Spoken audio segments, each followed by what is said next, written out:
नमस्कार मित्रों, मैं आज मैं आपको फिर केमिस्ट्री के ऊपर चर्चा करूंगा। रसायन शास्त्र के ऊपर मैं आपको बता रहा हूं। आज मैं एक छोटा सा टॉपिक इलेक्ट्रॉनिक विन्यास के ऊपर आपसे चर्चा करूंगा। इलेक्ट्रॉनिक विन्यास क्या है? इलेक्ट्रॉनिक विन्यास मुख्यतः जो है इलेक्ट्रॉनों की व्यवस्था होती है, जिसके अंदर में मतलब इलेक्ट्रॉनों को दर्शाया जाता है कि इलेक्ट्रॉन किस तरह से परमाणुओं के अंदर व्यवस्थित रहता है। इलेक्ट्रॉनों के अंदर परमाणुओं की व्यवस्था का क्रम जो है वह बताता है इलेक्ट्रॉनिक विन्यास। इलेक्ट्रॉनिक विन्यास को हम लोग मुख्यतः जो है, मैं आपको पहले लिख देता हूँ ऊपर इलेक्ट्रॉनिक विन्यास। इलेक्ट्रॉनिक विन्यास, देखिए मित्रों, इंग्लिश में इसको क्या कहते हैं, चलिए मैं बताता हूँ मित्रों। इलेक्ट्रॉनिक कॉन्फ़िगरेशन, इसके ऊपर मैं भी चर्चा कर रहा हूँ। बहुत एक केमिस्ट्री का बहुत ही जानदार और शानदार टॉपिक है इलेक्ट्रॉनिक कॉन्फ़िगरेशन। इलेक्ट्रॉनिक कॉन्फ़िगरेशन को दिखाने के लिए सबसे बड़े वैज्ञानिक, बहुत बड़े वैज्ञानिक से है, मैं उनकी बात कर रहा हूँ, ऑफ बाउ। इनका एक ऑफ बाउ, ये बहुत बड़े वैज्ञानिक, इनका एक प्रिंसिपल इन्होंने दिखाया, सिद्धांत हम लोग कहते हैं ऑफ बाउ का प्रिंसिपल। इन्होंने एक सिद्धांत दिया, सही है, इलेक्ट्रॉन का बंटन का सिद्धांत लाया, और इलेक्ट्रॉन के बंटन के सिद्धांत के अनुसार इन्होंने जो है इलेक्ट्रॉनिक विन्यास को बताया। किस तरह से इलेक्ट्रॉनिक विन्यास को बताया, इसके लिए मैं अभी आपको बता रहा हूँ। एक नियम है, सबसे पहले इन्होंने नियम बताया था कि जैसे किसी तत्व का बंटन किस तरह से किया जाता है। 1s 2s 2p 3s 3p 3d 4s 4p 4d और 4f 5s 5p 5d 5s 6s 6p 6d and 6f 7s 7p 7d and 7f। अब बाउ सिद्धांत ने यह सिद्धांत को दिया लेके इस तरह से हम लोग जो है इलेक्ट्रॉन को भरते हैं, फिर यहाँ से लेकर इस तरह से चलते हैं, फिर यहाँ से इस तरह से इलेक्ट्रॉन को भरा जाता है, फिर यहाँ से ऐसे, फिर ये ऐसे इस तरह से लिया जाता है, इलेक्ट्रॉन को भरते रहते हैं हम लोग। आज मैं आपको पूरा नीट एंड क्लीन जानकारी देने वाला हूँ इलेक्ट्रॉनिक विन्यास के बारे में, कैसे हम लोग इलेक्ट्रॉनिक विन्यास को लिखेंगे। इससे पहले हम लोग एक चीज़ समझते हैं कि इलेक्ट्रॉनिक विन्यास पढ़ने से पहले हम लोग एक चीज़ समझते हैं। हम सब लोग जानते हैं कि पीरियोडिक टेबल इंग्लिश में कहते हैं, पीरियोडिक टेबल होता है, सही है। पीरियोडिक टेबल को हम लोग हिंदी में कहते हैं आवर्त सारणी। आवर्त सारणी में तत्वों को अच्छे से सजाया गया है। आवर्त सारणी को हम लोग अच्छे से अगर याद कर लेते हैं तो शायद इलेक्ट्रॉनिक विन्यास बनाने में दिक्कत नहीं होगी, इलेक्ट्रॉनिक कॉन्फ़िगरेशन में किसी प्रकार की दिक्कत नहीं होगी। मित्रों, मैं ये बताना चाहता हूँ कि इलेक्ट्रॉनिक विन्यास को बनाने से पहले हम इस चीज़ को समझ लें कि जब हम पीरियोडिक टेबल देखते हैं तो पीरियोडिक टेबल में क्या होता है, इस तरह से ब्लॉक बने होते हैं, इस तरह से ब्लॉक बने होते हैं। इस ब्लॉक को कैसे कैसे कहते हैं, क्या कहते हैं, मैं उसको समझा रहा हूँ। ये वाला जो ब्लॉक है मित्रों, तो ऐसा कलर, ये वाला जो ब्लॉक है इसको हम लोग कहते हैं एस ब्लॉक, और ये वाला जो ब्लॉक है इसको हम लोग कहते हैं डी ब्लॉक। डी ब्लॉक का तत्व, इधर वाला देखा जाए तो ये पी ब्लॉक का तत्व है, इधर वाला देखा जाए तो ये एफ ब्लॉक का तत्व है, एफ ब्लॉक का तत्व है। अब मैं ये बात करता हूँ कि एस ब्लॉक में चूंकि दो ही सबसेल बने रहते हैं, मतलब इसमें मैक्सिमम दो ही इलेक्ट्रॉन रहते हैं। अगर डी ब्लॉक की बात करें तो इस तरह से 10 उपवर्ग में बांटा जाता है, मतलब कुल मिलाकर देखा जाए तो इसमें 10 इलेक्ट्रॉन मुख्यतः हम लोग रखते हैं। अगर पी ब्लॉक की बात करें तो इसमें जो है पी सबसेल में मुख्यतः 6 इलेक्ट्रॉन रहता है। वहीं अगर एफ ब्लॉक की बात करें हम लोग तो इसमें मुख्यतः 14 इलेक्ट्रॉन को एक साथ रखते हैं, 14 इलेक्ट्रॉन इसमें आता है। तो देखा जाए तो सबसेल में मूलतः जो है कुल मिलाकर एस, पी, डी और एक एफ रहता है। एस में मैक्सिमम आप 2 इलेक्ट्रॉन ले जा सकते हैं, पी में मैक्सिमम इलेक्ट्रॉन 6 इलेक्ट्रॉन ले जा सकते हैं, डी में आप मैक्सिमम 10 इलेक्ट्रॉन रख सकते हैं, और एफ में जो है मैक्सिमम आप 14 इलेक्ट्रॉन रख सकते हैं।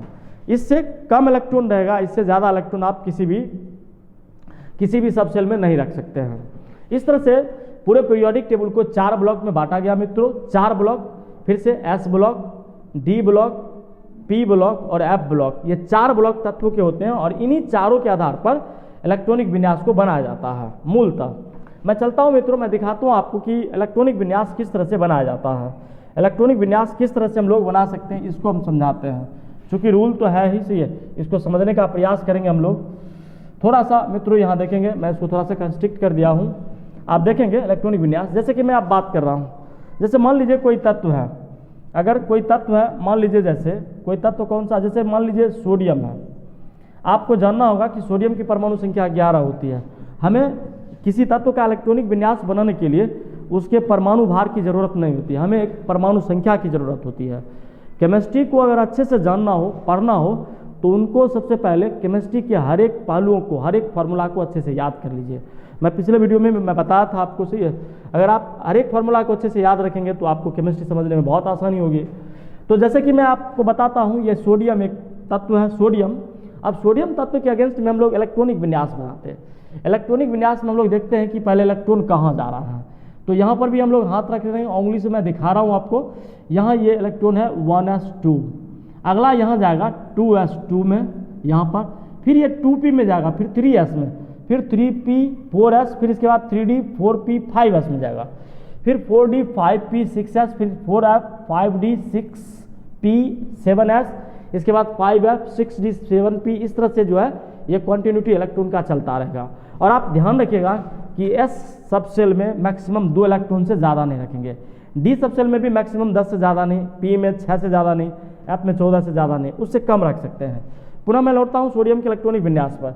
Na का ये देखा जाए तो 11 होता है, तो 1s2 2s2 2p6 यहाँ आ गए, इसके बाद 3s2, इसके बाद 3s2 के बाद हम लोग चलते हैं, इलेक्ट्रॉन को काउंटिंग भी करते रहेंगे, 2 2 4 6 4 10, 2 12 इलेक्ट्रॉन पुर रहा है, लेकिन हमें चाहिए कितना इलेक्ट्रॉन दोस्तों, 11 इलेक्ट्रॉन चाहिए, इसलिए ये गलत लिखा गया। इसको हम लोग काट कर से 1 इलेक्ट्रॉन भर देंगे। अब देखते हैं 2 2 4 6 4 10 11 इलेक्ट्रॉन पुर गया, इसका मतलब ये अब सही है। अब इसी तरह से इलेक्ट्रॉन का अगर बंटन देखा जाए तो इस तरह से इलेक्ट्रॉन के बंटन में देखा जाए, एक सिद्धांत KL बोर बोरी योजना के तहत बोर साहब ने एक बताया था K11, ये एक इलेक्ट्रॉनिक विन्यास का प्रकार है। तो इसमें अगर देखा जाए तो 1 वाला जो इलेक्ट्रॉन है, 1 वाला ये वाला 1 वाला आपको दिखा रहे हैं, इसको हम लोग जोड़कर इसमें लिखेंगे, इसमें 2 इलेक्ट्रॉन है। अगर मान लीजिए ये 2 और ये 2 वाला को अगर एक साथ जोड़ा जाए तो 6 2 8 इलेक्ट्रॉन पड़ जाते हैं, ये वाला दोनों एक साथ, और ये 3 वाला को अलग इलेक्ट्रॉन में रूप में हम लोग जोड़ते हैं तो ये 1 इलेक्ट्रॉन पड़ता है। और कुल मिलाकर देखा जाए तो इसमें 2 8 और 1 इलेक्ट्रॉन रहता है। इस तरह से हम लोग इस किसी तत्व के इलेक्ट्रॉनिक विन्यास से हम लोग यह भी पता लगा सकते हैं कि वह तत्व के ऊपर संयोजकता कितनी है, वैलेंसी कितनी है, यह भी हम लोग पता लगा सकते हैं कि वह तत्व धातु है या अधातु है, इसकी भी जानकारी आसानी से हो जाती है, सही है। और तत्व जो है, तत्व धातु है कि अधातु है, तत्व के पास संयोजी इलेक्ट्रॉन की संख्या कितनी है, तत्व की संयोजकता कितनी होती है, तत्व कितना संयोजी इलेक्ट्रॉन के साथ से बंधन बनाता है, इसकी भी जानकारी हमें आसानी से मिल जाती है। तो मित्रों, सोडियम और सोडियम का जिस तरह से मैं इलेक्ट्रॉनिक विन्यास दिखाया, अगर बात करूं कैल्शियम की मैं बात कर रहा हूं, कैल्शियम लिख रहा हूं, कैल्शियम की परमाणु संख्या 20 होती है। तो 20 में देखिएगा दोस्तों, बनाना है, फिर से हम यहाँ से शुरू करते हैं, यहाँ से आप देखेंगे 1s2, इसके बाद फिर से 2s2, इसके बाद यहाँ चलेंगे 2p6, इसके बाद चलेंगे यहाँ से 3s2, इसके बाद यहाँ से 3p6, इसके बाद फिर चलेंगे 4s2। ये कोमालेस इलेक्ट्रॉनिक विन्यास होता है। इलेक्ट्रॉनिक विन्यास में कभी कोमा का प्रयोग ना करें, ध्यान रखें, अन्यथा गलत हो जाएगा। अब इलेक्ट्रॉन गिन लेते हैं कि क्या वास्तव में 20 इलेक्ट्रॉन पुर गया। अगर 20 इलेक्ट्रॉन पुर जाएगा तो उम्मीद तो सही होगा, नहीं होगा तो फिर गलत हो जाएगा। 2 2 4 6 4 10, 2 12 6 18 2 20। मित्रों, 20 इलेक्ट्रॉन हमारा पूरा हुआ, इसका मतलब कैल्शियम का इलेक्ट्रॉनिक विन्यास अब सही है। मैं अगर अगले तरह से अगर इलेक्ट्रॉनिक विन्यास बनाऊं इस प्रकार से, तो इसका अगर K11 कक्षा देख लूँ, K11 कक्षा क्या होता है, तो देखिएगा ये 2, मैं थोड़ा सा कलर चेंज कर देता हूँ ताकि आपको समझने में आसानी हो। ये वाला इसमें चला गया 2, ये 2 2 वाला एक साथ जोड़ लेंगे, 6 2 8 इलेक्ट्रॉन इसमें आ जाएगा। ये 3 3 वाला को एक साथ जोड़ेंगे, इलेक्ट्रॉन इसमें आ जाएंगे, और ये 4 वाला को अलग जोड़ेंगे, 4 इलेक्ट्रॉन 2 इलेक्ट्रॉन आ जाएगा, सही है। तो कुल मिलाकर देखा जाए तो कैल्शियम का इलेक्ट्रॉनिक विन्यास 2 8 8 2 के आसपास बनती है।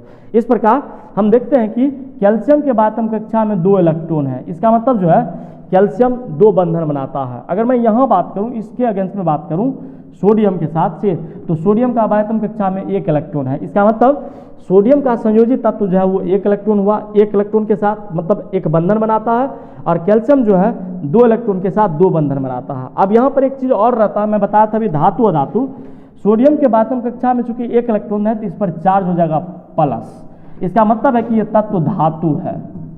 क्या है ये मित्रों, ये तत्व धातु होगा। और कैल्शियम के बाद कक्षा में 2 इलेक्ट्रॉन, इसका मतलब है कैल्शियम पर चार्ज होगा 2+, और 2+ चार्ज होगा तो इसका मतलब ये तत्व धातु है।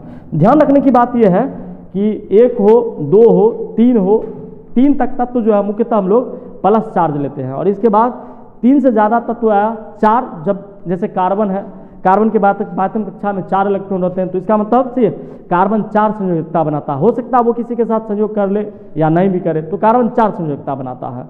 तो अगर 4 से अधिक हो जाए, मान लीजिए इलेक्ट्रॉन किसी बातम कक्षा में 5 हो जाए, 6 हो जाए, 7 हो जाए, 7 हो जाए, 8 इलेक्ट्रॉन हो जाए, 8 वाले इलेक्ट्रॉन का आप अगर इलेक्ट्रॉनिक विन्यास देखते हैं तो वह पूर्णतः कंप्लीट होता है, और वह कंप्लीट होकर फिर अपने बातम कक्षा में रहता है और निष्क्रिय अवस्था में रहता है।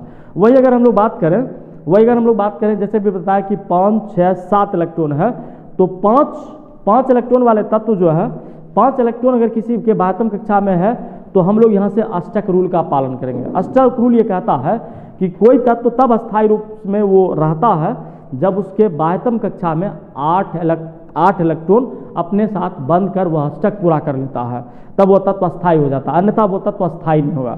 तो अष्टक रूल का पालन करते हुए हम लोग यहाँ पर इलेक्ट्रॉनिक विन्यास को सीखने प्रयास करेंगे। जैसे कि मैं अगर एक तत्व और ले लूँ, क्लोरीन के बारे में अगर मैं बात करूँ, क्लोरीन की परमाणु संख्या 17 होती है। 17 होती है। अगर इसका इलेक्ट्रॉनिक विन्यास बनाया जाए तो ये 1s2, 2s2, यहाँ फिर 2p6, फिर ये हो जाएगा 3s2, इसके बाद 3p, 2 2 4 6 6 10 2 12 5 17। ठीक है मित्रों, ये 1s2, 2s2, 2p6, 3s2, 3p5। अब यहाँ पर देखा जाए इलेक्ट्रॉनिक विन्यास बनाया जाए तो Cl कक्षा, KLm कक्षा, Cl का KLmn कक्षा देखा जाए तो ये वाला कक्षा में अगर हम लोग देखें तो ये वाला 1 वाला, इसमें 2 आ जाएंगे। अगर ये मैं बात करूँ 2 2 तो ये 6 2 8 हो जाएंगे। ये 3 यहाँ भी 3 है, ये भी 3 है, तो 5 2 कितने हुए, 7 इलेक्ट्रॉन हो गए। ठीक है, इनका m कक्षा के अंतर्गत 7 इलेक्ट्रॉन, कुल मिलाकर देखा जाए तो 2 8 7 इलेक्ट्रॉन बन रहा है। 2 8 7 इलेक्ट्रॉन कहने का मतलब इनका बाह्यतम कक्षा 7 इलेक्ट्रॉन हो गया। अब यहाँ अष्टक रूल ये कहता है कि ये 8 इलेक्ट्रॉन है, ये 7 इलेक्ट्रॉन है, तो 8 में से 7 को हम घटा लेंगे, सी तो बच जाएगा क्या चीज़, 1 बचेगा। जैसे कि माइनस में इसका हो जाएगा, तो इस पर हम लोग डायरेक्ट क्लोरीन के ऊपर जो है, क्लोरीन के ऊपर हम लोग माइनस चार्ज लिखते हैं, माइनस चार्ज।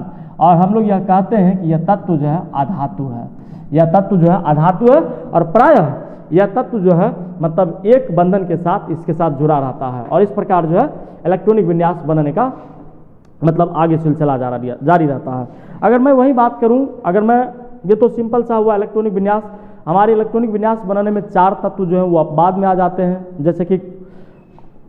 जैसे कि मैं आपको बता रहा हूँ, क्रोमियम हो गया, इसके बाद दूसरा है कॉपर, तीसरा है सिल्वर और चौथा है गोल्ड। इन चारों तत्वों को अब बाधित रूप में इलेक्ट्रॉनिक विन्यास बनाया जाता है। अब बाउस सिद्धांत के अलग हटकर जो है इलेक्ट्रॉनिक विन्यास बनाइएगा, अन्यथा वो इलेक्ट्रॉनिक विन्यास गलत हो जाएगा। कुछ एक तत्व हैं जैसे कि ऋणायन और धनायन में भी इलेक्ट्रॉनिक विन्यास बनाया जाता है। जैसे मान लीजिए, मैं अगले स्लाइड पर आपको ले चलता हूँ। मान लीजिए कैल्शियम है, अभी मैंने आपको दिखाया था कि कैल्शियम पर 2+ चार्ज होता है, तो इसका इलेक्ट्रॉनिक विन्यास कैसे बनाया जाता है, मतलब ऋणायन और धनायन के तत्व का इलेक्ट्रॉनिक विन्यास किस रूप में बनाया जाएगा। मैं दोनों तत्व को समझाता हूँ, आप समझ जाएंगे आसानी से। वहीं अगर क्लोरीन की बात करें तो इसके तत्व पर माइनस चार्ज होता है, तो इस तत्व का इलेक्ट्रॉनिक विन्यास कैसे बनाया जाए। इसकी परमाणु संख्या देखेंगे 20 होता है, और इसकी परमाणु संख्या जो है 17 होती है। अब 17 है, कोशिश करिएगा मित्रों, ध्यान रखिएगा कॉन्सेप्ट को, जितना जिस पर चार्ज रहेगा प्लस चार्ज है तो उतना इलेक्ट्रॉन क्या करते हैं, घटा देते हैं, और जितना माइनस चार्ज आता है उतना इलेक्ट्रॉन उस पर बढ़ा देते हैं। तो इस पर 2+ चार्ज है, तो इसमें 2 इलेक्ट्रॉन को हम लोग घटा देंगे नॉर्मल इलेक्ट्रॉनिक विन्यास से। जैसे कि हम लोग बनाते हैं 1s2, 2s2, 2p6, 3s2 और 3p6। अब ये 4s2 आ जाता है, सही है। तो 4s2 जोड़ने के बाद हो जाता है इलेक्ट्रॉन किस तरह से, 20 परमाणु संख्या इसका पहुंच जाता है, सही है। तो इस इलेक्ट्रॉनिक को हम लोग नहीं लिखेंगे, यहीं तक ही इलेक्ट्रॉनिक विन्यास बनेगा। इस तरह से जो है हम लोग कैल्शियम 2+ का इलेक्ट्रॉनिक विन्यास बनाकर बैठ जाते हैं, सही है। और यह प्रायः मतलब 2 इलेक्ट्रॉन अगर इससे घटाया जाए तो 18वां तत्व के परमाणु संख्या के बराबर ये इलेक्ट्रॉनिक विन्यास बन जाता है। वहीं अगर हम लोग क्लोरीन की बात करें तो क्लोरीन की परमाणु संख्या 17 होती है। 1s2, 2s2, 2p6, 3s2, 3p5। मित्रों देखिएगा किस तरह से मैं बता रहा हूँ, गलत सही करके मैं दिखा रहा हूँ। 2 2 4 6 6 10 2 12 5 17 इलेक्ट्रॉन हो गया, ये 5वां इलेक्ट्रॉन। अब ये 5 इलेक्ट्रॉन है, कहने का मतलब अब ये क्या कह रहे थे हम कि ये 17 है, बाह्यतम कक्षा में ये 17, ये 17 इलेक्ट्रॉन है, इस पर एक माइनस चार्ज है, यहाँ पर माइनस चार्ज, तो एक इलेक्ट्रॉन बढ़ जाएगा। कहने का मतलब यहाँ 3p5 है, तो यहाँ पर जो आ जाएगा 3p6 इलेक्ट्रॉन आ जाएगा। अब 3p6 इलेक्ट्रॉन के अगेंस्ट अगर हम देखेंगे तो इसका तत्व 17 होता है, तो 17 के अगेंस्ट में ये क्लोरीन माइनस का इलेक्ट्रॉनिक विन्यास 18वां तत्व के परमाणु के समान इलेक्ट्रॉनिक विन्यास बनेगा। और प्राय हम लोग इस आधार पर जो है धनात्मक चार्ज वाले इलेक्ट्रॉन का विन्यास और ऋणात्मक चार्ज वाले इलेक्ट्रॉन का विन्यास बनाकर फिर हम लोग आगे बढ़ते हैं।